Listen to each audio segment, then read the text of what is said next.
The story of James and his mother Sarah starts with an intense reflection. Picture James sitting in a dimly lit workshop, the rhythmic clinking of tools in the background, staring blankly at a half-finished project. The weight of the secret he uncovered about his family was pulling him under, suffocating him with its raw intensity. James always knew something was off in his family, especially with his father gone. The man was an alcoholic, constantly stumbling through life, leaving James and Sarah to pick up the pieces. As he grew older, James buried himself in work, turning his attention to the workshop, where he tried to assert some control over his life. His mother, Sarah, worked long hours at a small office to keep the house afloat. She was beautiful, strong in a way that made James admire her perhaps a little too much. It was in the quiet, stolen moments that James noticed his feelings toward her growing darker. He would watch her from the corner of his eye, catching glimpses of her in a way a son should never observe his mother. He hated himself for it, for the swirling confusion in his gut. The accident, though, was the tipping point. One night, after a brutal motorcycle crash left James shaken and emotionally vulnerable, his control slipped. The tension between him and Sarah, already taut and uncomfortable, exploded into something neither of them was ready for. His emotions were too strong, too confused, and Sarah's response was far from what he expected. Instead of disgust, there was something unsettling in her eyes, a complexity he couldn't untangle. James didn't know it yet, but this moment unraveled everything, leading him down a path he couldn't return from. The accident changed everything. It wasn't just the physical pain or the cracked ribs that made it unbearable. It was how vulnerable it left him, how raw. The motorcycle had slid out from under him on the highway, sending him skidding across the asphalt. After the crash, James lay there, staring up at the sky, his heart hammering in his chest, not sure whether he was still alive. When he was released from the hospital a few days later, it wasn't just the bruises that throbbed, but the growing confusion inside him. The ache was everywhere in his bones, in his mind. And Sarah had been there, hovering at his side, her presence comforting and unnerving at the same time. James tried to bury himself in work. The workshop became his refuge. The smell of oil, the hum of machinery, all helped drown out the noise in his head. Yet every time Sarah walked into the room, he felt something shift inside him. The way she moved, the softness in her voice when she asked if he needed anything, it all messed with his head, pushing boundaries he knew should never be crossed. He tried to shake it off, convincing himself it was just the emotional aftermath of the accident playing tricks on him. Maybe it was the painkillers or the fact that his father had never been there when he needed him. Maybe he was just starved for connection, for some kind of closeness, and Sarah was the only one there. But deep down, James knew the truth.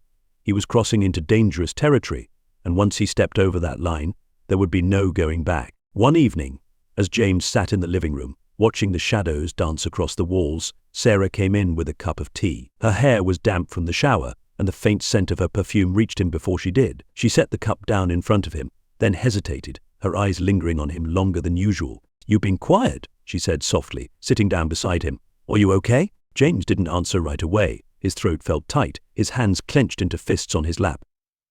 His mind was racing, thoughts he didn't want to admit, even to himself, swirling around. He shouldn't be feeling this way, not about her. But the accident had shattered something in him, something that let those feelings creep to the surface. "Mom," his voice cracked, and he hated himself for it. He couldn't look at her. Sarah reached out, gently placing her hand on his arm. The touch sent a shock through him, a jolt that made his heart race for all the wrong reasons. He should have pulled away, should have made some excuse, and left the room. But instead, he stayed there, frozen, as if waiting for something to happen. So when he finally met her eyes, the expression he saw there wasn't what he expected. There was no judgment, no disgust, just a quiet understanding that made his stomach churn. It was the moment everything changed, the moment he realized that the line between them had already started to blur. And Sarah didn't pull away. The air between them was thick, heavy with something unspoken yet undeniable. James could feel the weight of Sarah's gaze, her hand still resting on his arm, gentle but unyielding. It was like she was waiting for him to make the first move, to speak the words he had buried so deep inside. But how could he?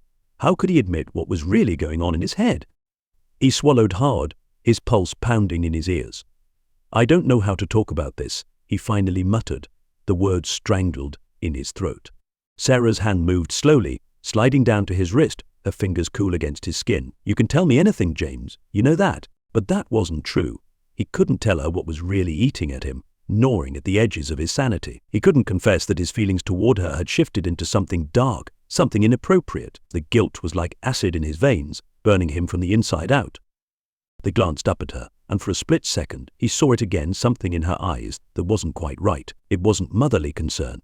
It wasn't the kind of look you give your son when he's hurt or confused. It was something else, something more intimate. James recoiled mentally, his thoughts spiraling. Was he imagining it? Was the trauma of the accident warping his perception, making him see things that weren't there? I've been messed up since the accident, he said, trying to steer the conversation into safer territory. I don't feel like myself. Sarah leaned in closer, her face soft in the dim light of the living room. That's normal, sweetheart. You've been through a lot, but you don't have to go through it alone. Her words were soothing, her tone gentle, but James felt trapped. He was suffocating in the space between them, drowning in the complexity of his emotions. He couldn't escape the way her proximity affected him. It was wrong. So wrong. So think about Dad a lot, James said abruptly, desperate to shift the focus. How he left, how he drank himself away. Sarah stiffened at the mention of his father, her expression hardening for a moment before softening again. He was weak, James. He couldn't handle life. But you're strong. You've always been strong. Her voice was soft, almost reverent, and it only made the knots in his stomach tighten. His mother had always been his rock, the person who held everything together when his father fell apart. She was supposed to be untouchable, a figure of stability in his otherwise chaotic life. But now, all he could see was this woman in front of him, who wasn't just his mother, but something more, something he wanted and hated himself for wanting. I'm not strong, he muttered, shaking his head. Not with you, not anymore. Sarah's eyes flickered, and she leaned in just a little closer, her breath warm against his cheek. James! It was the way she said his name that did it. There was a softness there, a tenderness that shouldn't have existed between them. It wasn't the voice of a mother comforting her son.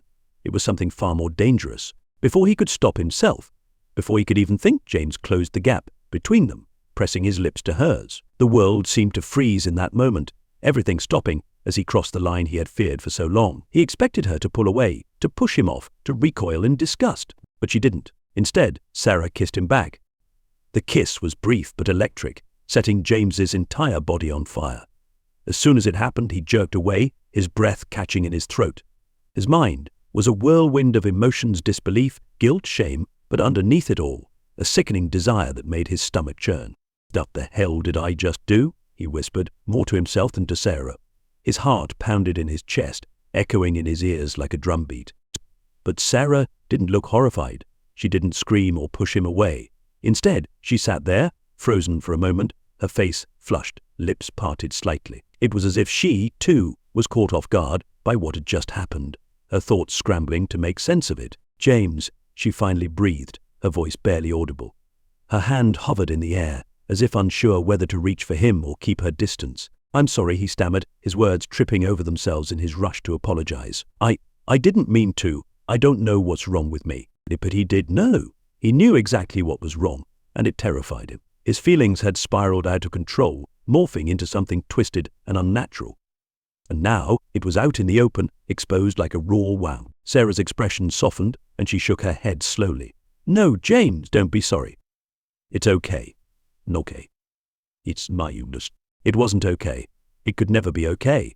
Yet the way she said it, the calmness in her voice, only made things worse. James felt like he was losing his grip on reality, as if everything he had ever known was slipping away, falling apart in his hands. He stood up abruptly, backing away from her as if distance could somehow undo what had just happened. I need to go, he muttered, stumbling over his words, his mind racing. I can't stay here. Sarah rose from the couch, her movements slow and deliberate, as if she was trying not to spook him. James, wait. Please don't leave like this. We need to talk about this. Talk. How could they talk about what had just happened? How could they put words to something so wrong, so twisted? James felt sick to his core, the guilt gnawing at him like a ravenous beast. His mother, his own mother.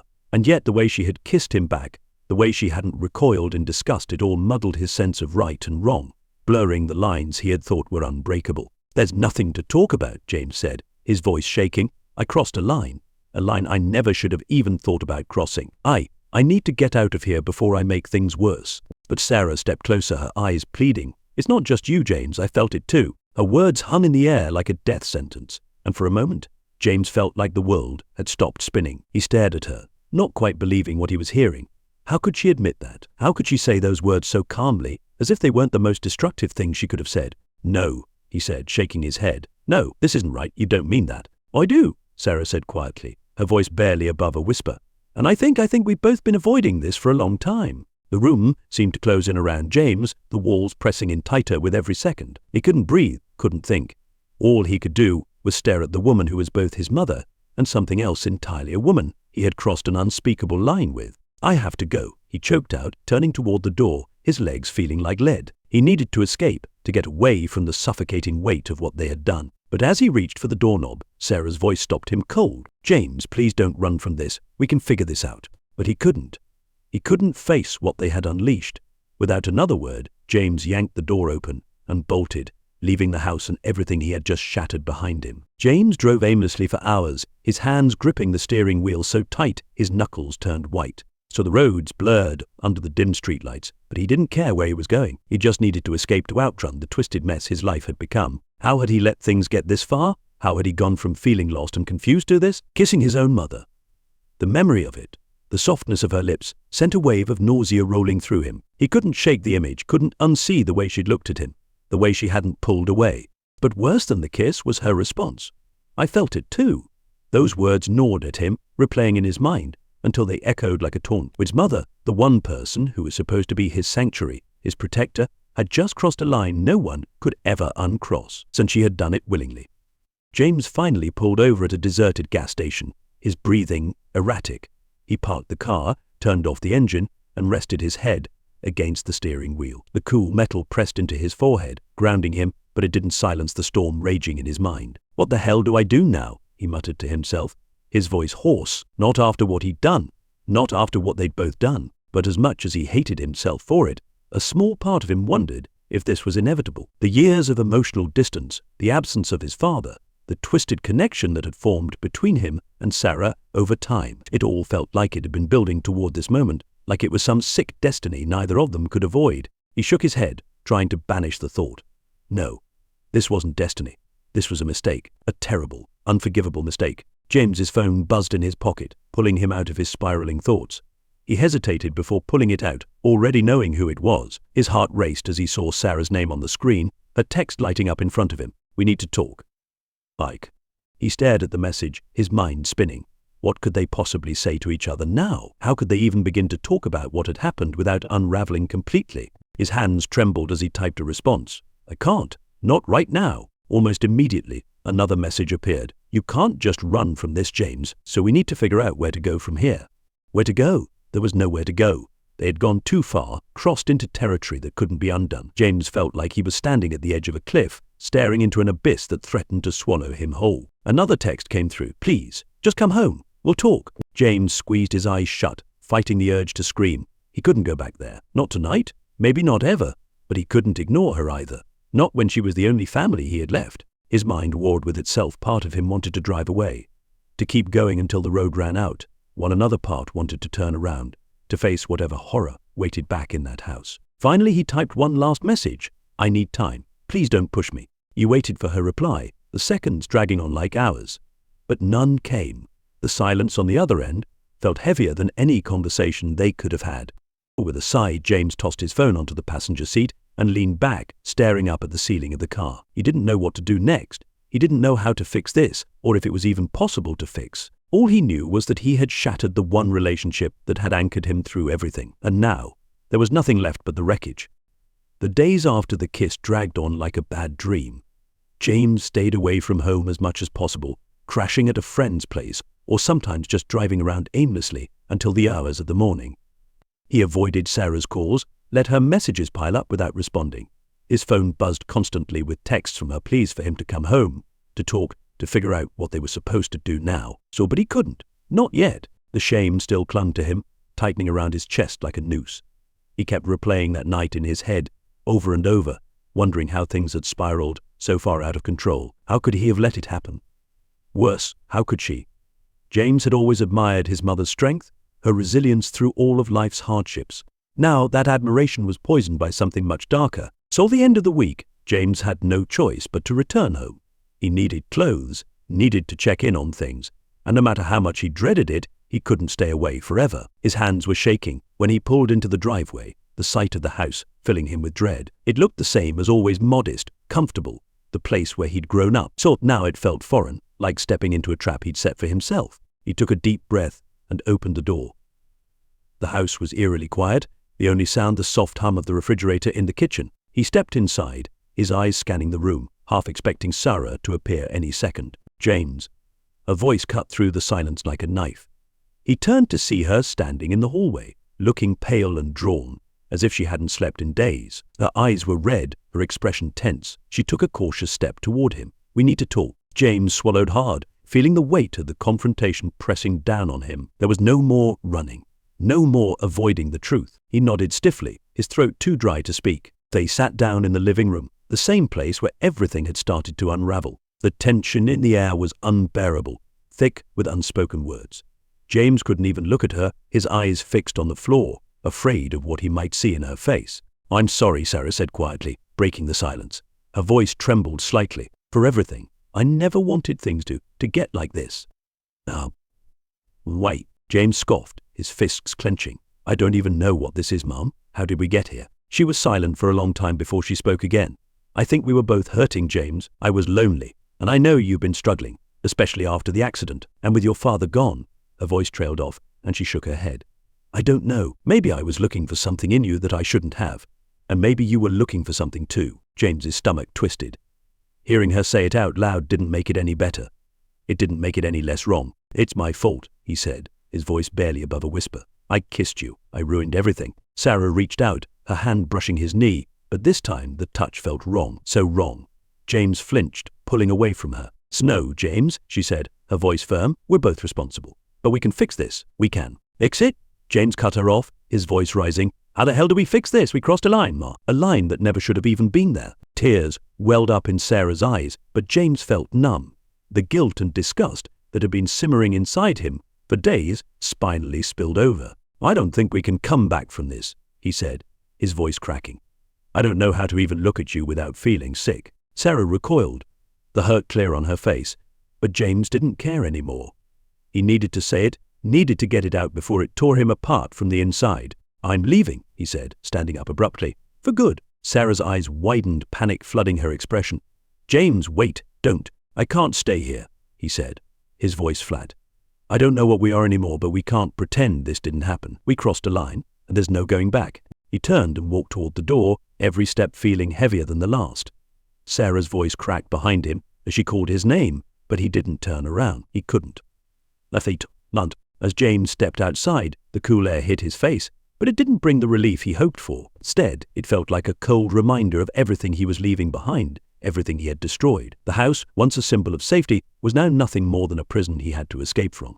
James got into his car and drove, not knowing where he was going or what the future held. Till one thing was clear, whatever came next, it would be without the woman who had been both his mother and his undoing. There was no going back now, only forward into the unknown. James didn't stop driving until the city lights were far behind him, swallowed up by the emptiness of the highway. The further he got from home, the easier it was to breathe, though the weight in his chest never quite lifted. It clung to him like a shadow, a constant reminder of what he had left behind, what he had ruined. When he pulled off the road at a small, run-down motel, the kind of place where no one asked questions and no one cared who you were, a neon sign flickered above, casting a pale glow over the parking lot.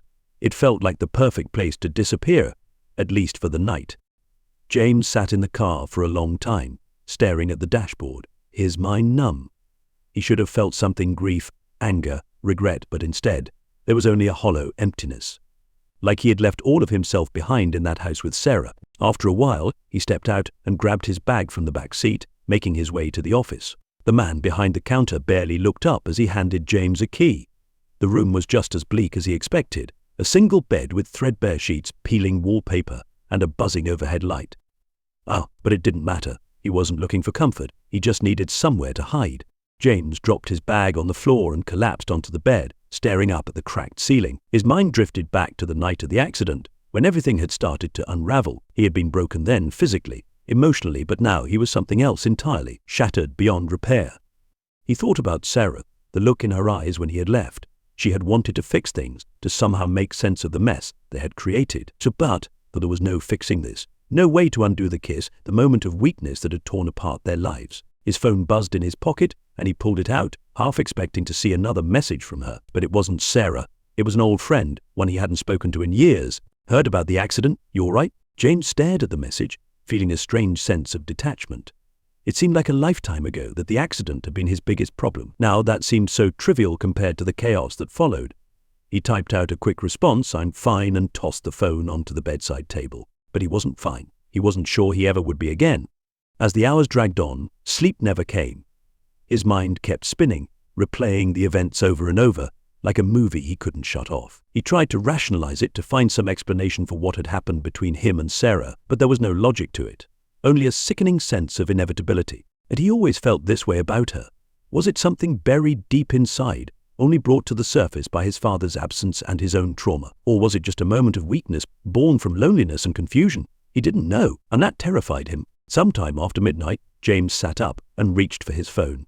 He hesitated for a moment, his thumb hovering over Sarah's contact. He knew he shouldn't call her. He knew that talking to her would only make things worse, but the silence in the room was suffocating, and part of him, some twisted part of him, needed to hear her voice. Before he could stop himself, he dialed the number. It rang once, twice, before her soft voice answered on the other end. "James?" He didn't respond right away, his throat tight with emotion. He didn't know what to say. What was there to say after everything that had happened? "Mom," his voice was hoarse, barely a whisper. There was a pause on the other end, and when Sarah spoke again, her voice was laced with sorrow. "I'm so sorry, James, for everything." James closed his eyes, the words hitting him like a punch to the gut. He wanted to forgive her, to tell her it wasn't her fault, but that wasn't true. They were both to blame, and now they were both paying the price. "I don't know how we're supposed to move on from this," he said quietly, his voice shaking. "Sort of know if I can." "I don't either," she admitted, her voice breaking. "But we can't keep running from it, so we need to face this together." Together. The word hung in the air, heavy with a meaning he couldn't bear to face. Together was what had gotten them into this mess. Together had blurred the lines, turned something pure into something twisted.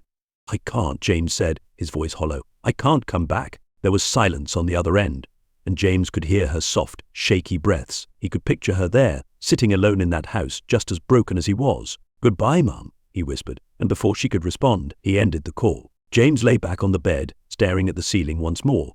The phone was silent now, and so was he. There was no more running, no more escaping.